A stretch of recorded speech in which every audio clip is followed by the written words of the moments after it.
ज़्यादातर लोगों को ऑटो इम्यून डिजीज के बारे में मालूम नहीं है और हमारे पास जो पेशेंट आते हैं उनको ऑटो इम्यून डिजीज के बारे में बहुत गलतफहमी बताई जाती है कि ये बीमारी कभी ठीक नहीं हो सकता है। ऑटो इम्यून डिजीज पहले जानिए किसको किसको कहते हैं। किडनी का बीमारी IgA नेफ्रोपैथी, इवन किडनी का फेलियर ज़्यादातर ऑटो इम्यूनिटी से होता है। Arthritis, psoriasis, psoriatic arthritis, SLE, फिर लंग्स में सार्कोइडोसिस, ब्रेन में अल्जाइमर डिजीज, पार्किंसन डिजीज और हार्ट का बीमारी भी बहुत सारा, कार्डियोमायोपैथी, ये सभी ऑटो इम्यून डिजीज है। इसके अलावा और भी है जैसे कि GIT में अल्सरेटिव कोलाइटिस, क्रोन्स डिजीज, इतना तरह का बीमारी है जो कि ऑटो इम्यून डिजीज में आता है।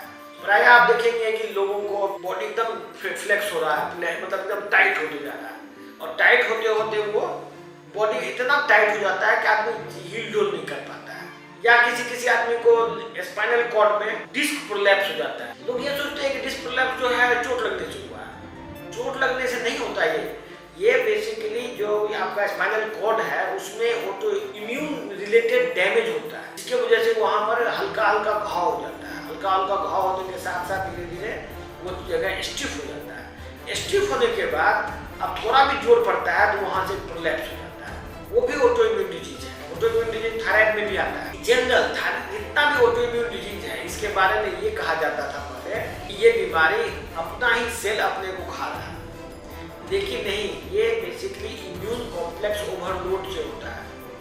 आप जो भोजन कर रहे हैं, भोजन में इनकम्पेटिबल चीज है जो कि आप खा रहे हैं। भोजन में जो खाना आप खा रहे हैं, घर का खाना जो खा रहे हैं, मैं बात कर रहा हूँ जो आप घर का खाना खा रहे हैं, उसमें इनकम्पेटिबल चीज है।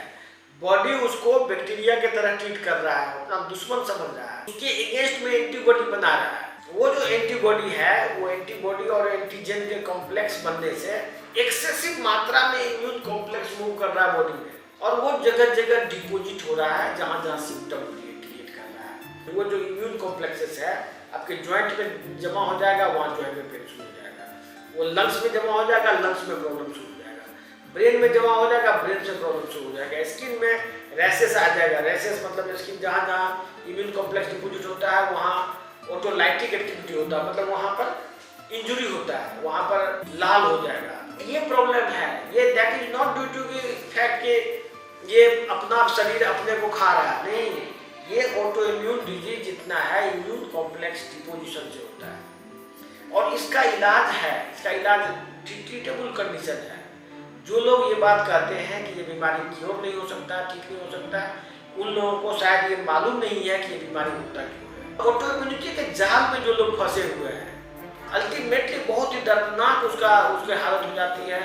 मरीज बहुत ही निराश हो जाते हैं मरीज, और मरीज घर द्वार बेच के गलत इलाज में, मेरा गलत इलाज करने का मतलब क्लियरली समझ लीजिए मैं क्या कर रहा हूँ। गलत इलाज मतलब है एलोपैथ। वो एलोपैथ जिसको कुछ नहीं पता कि ये रिसर्च क्या है, कि क्यों होता बीमारी, ये बीमारी क्यों होता है, वो एलोपैथी में पता नहीं है। और वो जो इलाज कराते हैं सबसे महंगा इलाज, सबसे गलत इलाज में चले जाते हैं और फिर वो अपना जीवन ही समझिए, जीवन ही उसका नष्ट हो जाता है। तो आप लोगों से रिक्वेस्ट है कि इस वीडियो को ज़्यादा से ज़्यादा लोगों तक शेयर करें और जो लोग निराश हो चुके हैं इस बीमारी के चक्कर में उनको ये फ़ोन नंबर दें जिससे ये बात करेंगे और जिससे उनका लाइफ बेटर हो जाए।